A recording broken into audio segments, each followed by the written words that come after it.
about to see is true. The names have been changed to protect the innocent.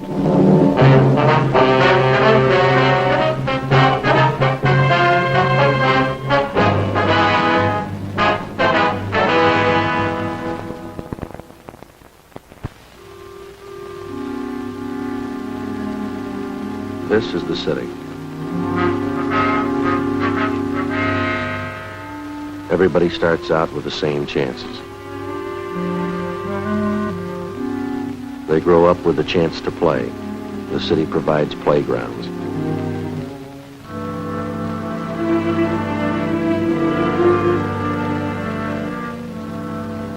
Public schools give them a chance to learn. High schools, colleges.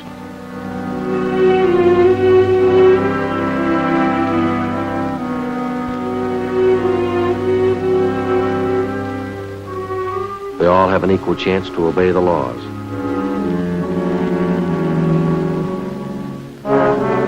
Some of them don't take it. That's why I have the job. I'm a cop.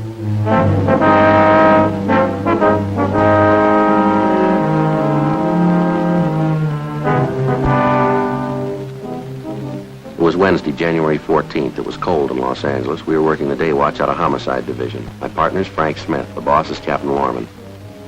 My name's Friday. The teletype from the doctor at the police academy had been posted. My name was on the list. 8:30 a.m. I reported for my annual physical.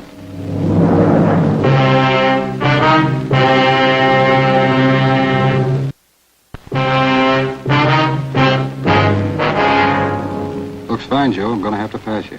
You mean I'm okay for another year, huh? Yeah. How about that shoulder? What? Gunshot wound. Ever bother you? No. When we took the x-rays, looked like you were going to have trouble with it. Chip bone? Mm-mm. You sure you'd never have any trouble with it? No? Well, once in a while in the wet weather, it kind of aches a little bit, you know. Yeah, that happens. How old are you, Joe? 33. Still Central Homicide? Mm-hmm. Serial number? 2288. 288. Yeah, well, guess that does it. You can get dressed. Okay, thanks. Keeping you pretty busy, are they, Doc? 4,200 men. Keep you hopping. Hi, Doc. Sorry to bother you. You through, Joe? Yeah, anything doing? Dead body call out near Westlake Park. We got it? Yeah, better get there. 9320 Laurel Lane. What's the story? Old man found dead in his living room, bullet hole in his chest. Yeah? Boys in the radio car that answered the call thought the old man killed himself. They're not so sure now. What do you mean? I think somebody helped him.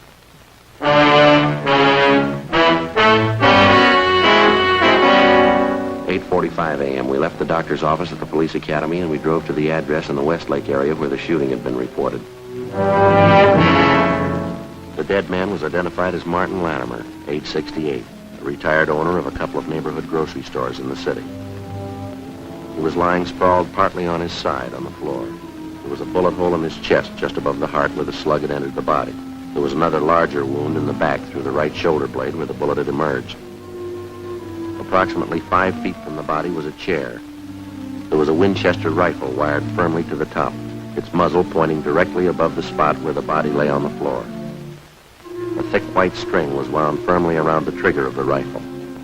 It ran through a metal ring on the stock of the gun and stretched across the room where it had been tied to the dead man's left index finger. At first glance, it seemed like an obvious suicide arrangement.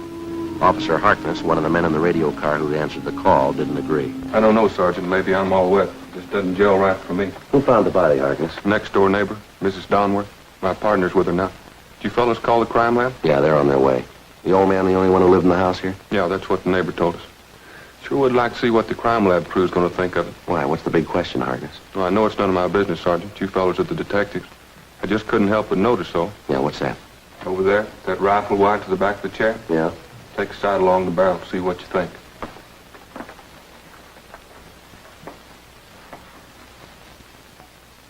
Yeah, pointed right in a straight line with the body. Well, that much fits. The old man pulled the string tied to his index finger. That set off the trigger. He took the slug right through the chest. That's what I figured. Take a look at the wall directly behind the old man. The slug went clean through the body, we know that. Through the chest, above the heart, and then out through the shoulder blade. Yeah, I see what you mean. Take a look at that wall there. Not a mark on it. Well, one thing, Sheriff, the old man was shot in that position. The slug had to come this way. Went through his body at just about this height. We ought to find the bullet hole in this wall right along here. Yeah, there's not a trace of a slug anyplace. No. Not much chance it could have been deflected either, is there? That's what I thought at first, too, Sergeant. Yeah. Down by your right knee, on the wall. Take a look. Yeah, that looks like it. Well, there's something wrong here, Joe. That rifle never could have thrown a slug that far down on the wall. Wired to the chair the way it is. And besides, it's way out of line, almost 4 feet here. I know it's none of my business, Sergeant. Couldn't help but notice it, though. You want me to stand by outside? Yeah, okay. And would you mind checking with the neighbor lady? What's her name? Mrs. Donworth. Yeah, you said she lives right next door? Yeah, on this side. Would you mind telling her we'll be over to see her in a few minutes and ask her to wait? Right, we'll check with you before we leave. Thanks, Sergeant. Oh, look at that gun again. It's a 30-30, isn't it? Yeah, that's right. Sure doesn't add up too well, does it? Even if the old man jerked the gun when he pulled the trigger with that string arrangement there, the slug couldn't have passed through his chest, out his back, and then hit the wall where it did. Joe, stand right behind the body, will you? Let's see if we can line this thing up. No, a little more to the left. A little more. More like this? Yeah, that's it. Let me see. No, not a chance, Joe. It's way out of line. If this is the gun that killed the old man, he didn't pull the trigger. Not from there, anyway. Well, there's one other chance, isn't there? Yeah? Somebody pulled it for him.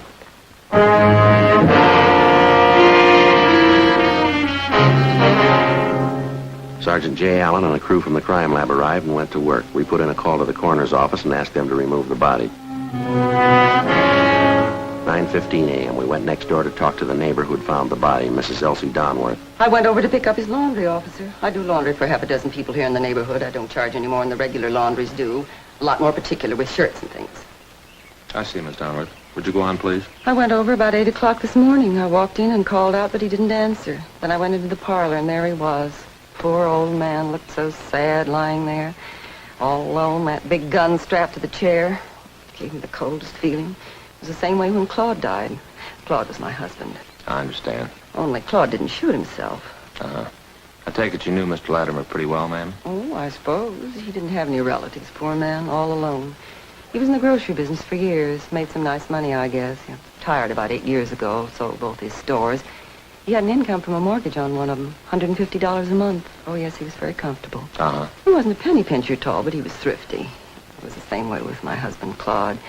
He used to say, take care of the dimes, the dollars will take care of themselves. Miss Donworth, can you think of any reason why Latimer'd want to take his own life? Oh, I suppose poor old man was getting along in years. He used to complain all the time about his health. For a long time there, he was afraid he was going to die with cancer. Is that so? Did Mr. Latimer have cancer, do you know? Oh, no, but he kept thinking he was going to die with it. Mr. Latimer was always talking about it. I'm going to check with Jay next door and see how they're making out. Tell them where we are. Right. I'll be right back. Sure. Mr. Latimer was so upset about it, he finally went to see a doctor. He came back and told me the doctor said for him not to be so silly about it. He was a well man and good health. That was last week only. When was the last time you saw Latimer, ma'am? Day before yesterday. Oh, we laughed and joked over the back fence. Poor old man had such a nice smile. Reminded me a good deal of my husband, Claude. I'd like to have your honest opinion here, Miss Donworth. Do you think Latimer killed himself? Well, I suppose. That rifle in there, that terrible contraption. See you in a minute, Joe. Yeah. Excuse me, Miss Donworth. Surely.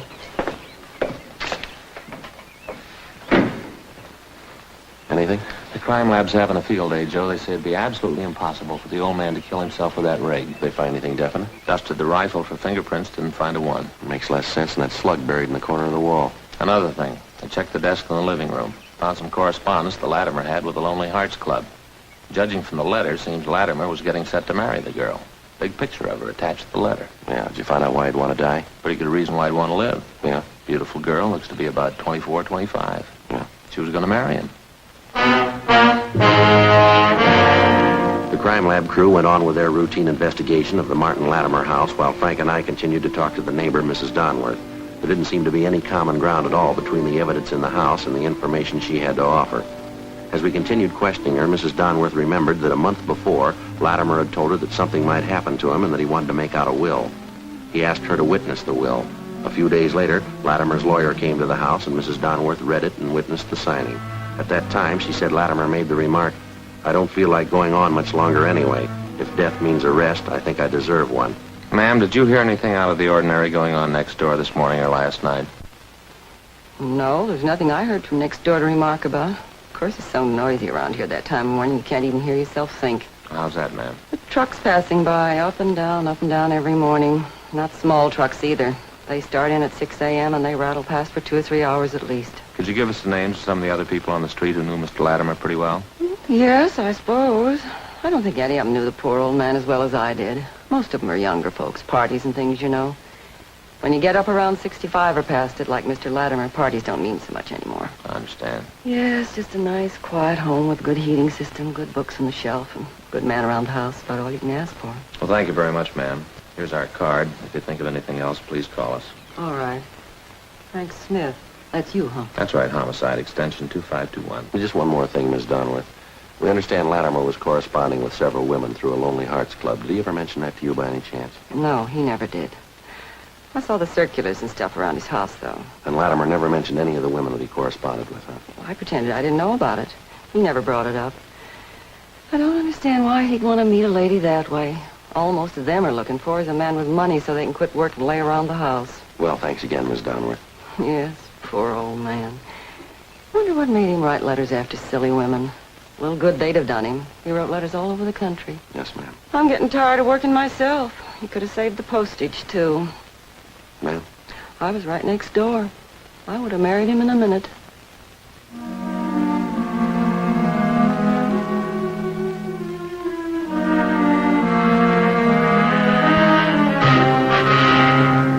We left Mrs. Donworth's house and we went back next door to Latimer's house. The crime lab crew had finished their investigation and the coroner's deputies had arrived. They took the body downtown for autopsy. We talked over the crime lab findings with Sergeant J. Allen, and he felt the same way Frank and I did. The theory that Latimer had shot himself to death was possible in many respects, but it was far from plausible. We checked through Latimer's correspondence with the women he contacted by mail, especially the young girl he obviously intended to marry, judging from his letters to her. Her picture showed her to be brunette, dark eyes, young, very attractive. The inscription read, "With love, Catherine." There was no return address either on the photo or on any of the letters.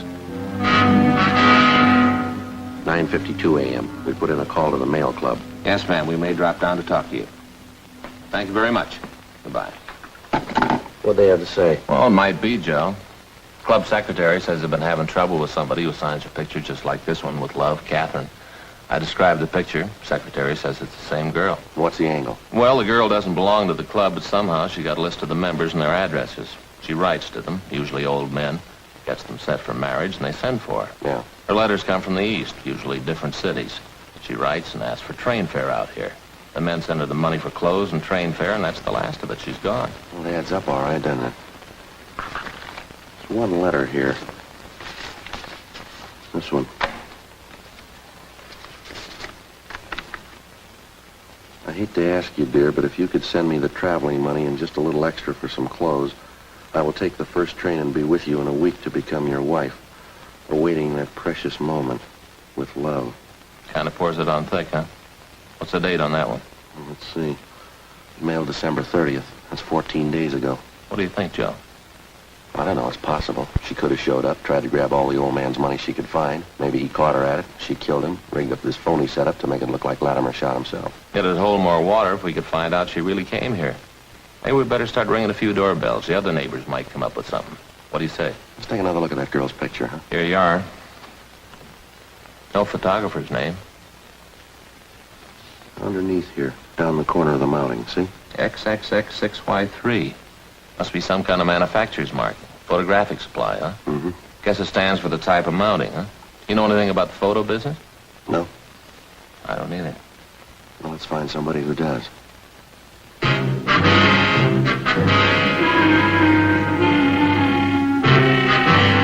Before we drove back to the office, Frank and I covered the rest of the neighborhood and talked to everybody who knew the dead man, Martin Latimer, even remotely.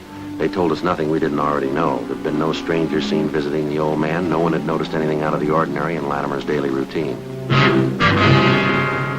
3 o'clock that afternoon, we checked with a photo supply firm where we found out that the symbols stamped on the cardboard frame of the photograph signed Catherine were symbols used by a photo supply company in San Francisco. We went back to the office and got in touch with the San Francisco firm.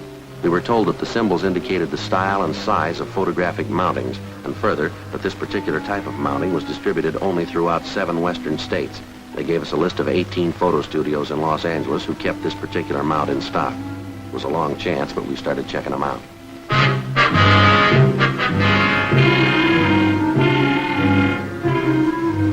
meantime, we'd run the girl through R&I and gotten out an APB seeking information on her. Monday, January 19th, I checked into the office. Homicide, Friday. Oh, hi, Fay. No, he's not right now. I expect him in almost any minute. Yeah, Sure, yeah. Wait till I get a pencil. Okay. 3 pounds of ground round. Yeah. Lean, yeah. No, I'll tell him. Oh, loaf of rye bread? With what? Oh, seeds. With seeds, yeah. Okay. And a quart of cream. Oh, ice cream. Yeah. No, I don't know what anybody want with a quart of cream either. Yeah.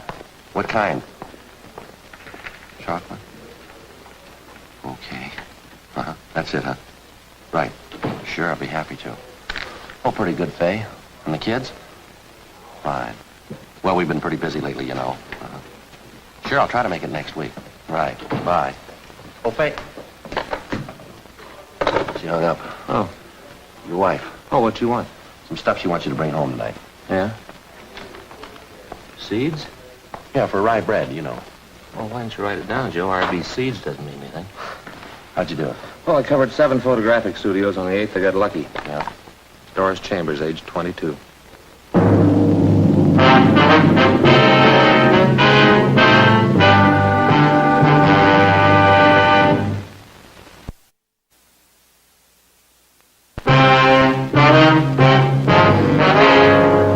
Monday, January 19th, 10:30 a.m. The proprietor of the photo studio on Melrose Avenue had identified the girl in the picture. He told us she was Doris Chambers, age 22.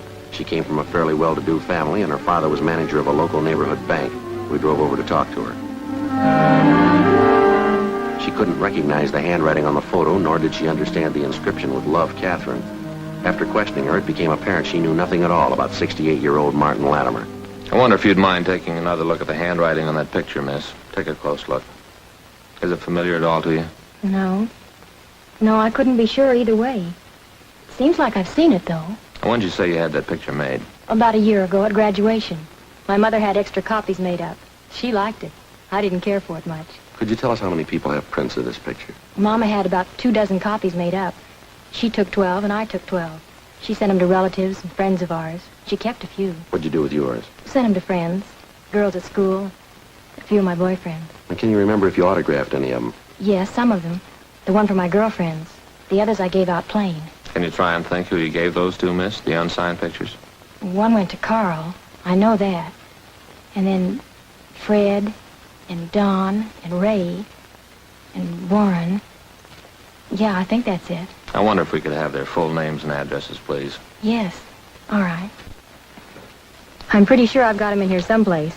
I don't know what I'm saving all this junk for. Old letters and... Just a minute.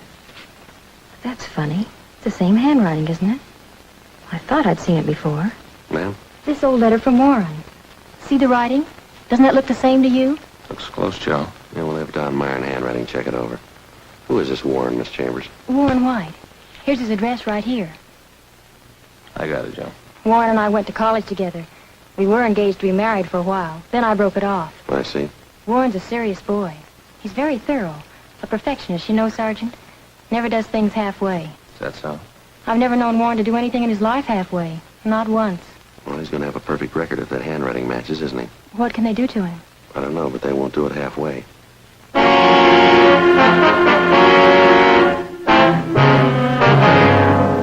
"11:02 a.m. We left the home of Doris Chambers and drove down Beverly Boulevard to 743 North Clarewood Avenue, an apartment house where the suspect was supposed to be living. We talked to the manager, and he told us that Warren White had moved without giving notice 5 days before on January 14th. The same day, 68-year-old Martin Latimer was found dead in his home. We got on the phone, talked to Doris Chambers again, and she gave us a lead on Warren White's married sister. The following day, we located the sister of the murder suspect, and she told us that her brother Warren had phoned that morning and asked for an emergency loan of $200, which she didn't have. The sister gave us White's new address, and we checked it out. We had the manager let us in White's apartment. It was one of those run-down, futuristic-styled apartment houses built somewhere around the mid-30s. It was on a high, narrow road above Sunset Boulevard overlooking most of Hollywood. White wasn't in, and the manager said he wasn't expected back until early next morning.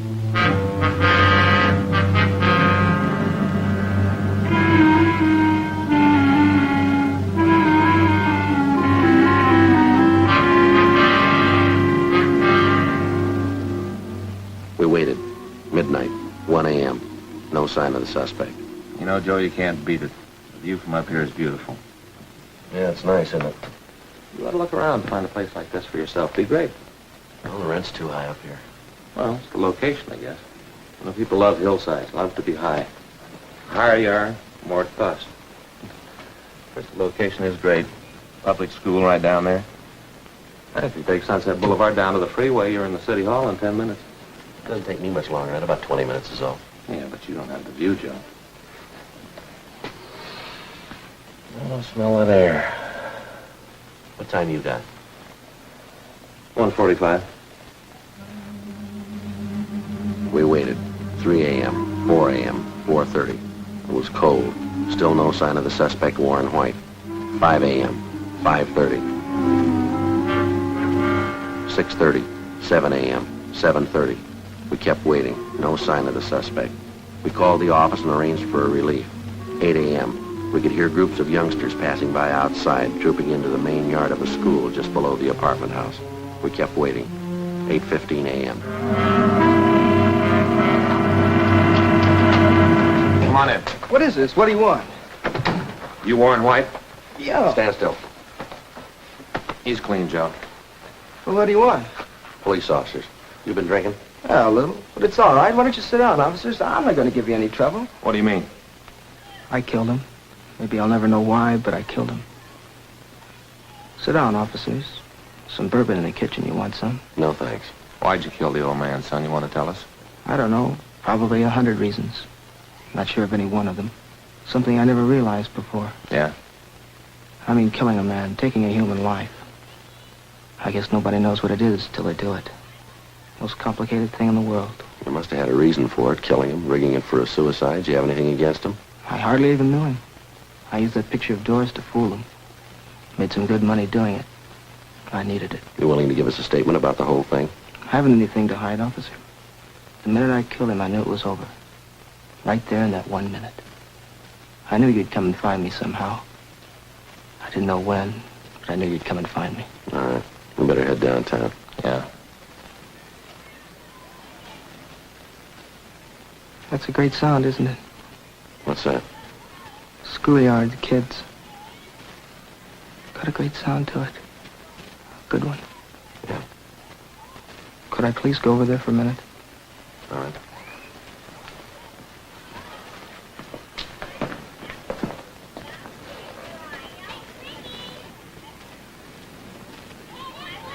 All right. How can anybody figure it? You start in the schoolyard, like those kids down there. Running around, yelling. I started the same. Yeah. I wonder what it is that happens. An 8-year-old red-headed kid. Must be one down there now. Other kids will grow up, get jobs, work and die. It'll be all right. Yeah. One kid will end up in an alley with a gun in his hand. How can anybody figure it? I wouldn't know. Bunch of kids playing in a schoolyard. Someday one of them's a killer. Yeah. You tell me, what's the answer?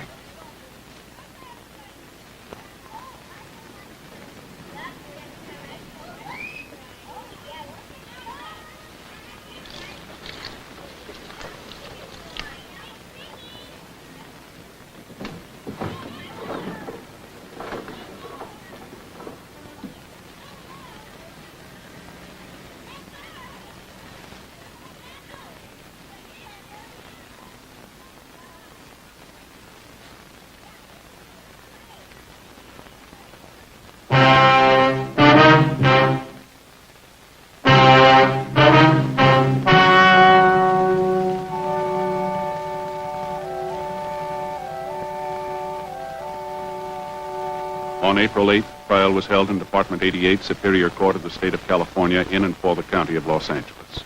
In a moment, the results of that trial.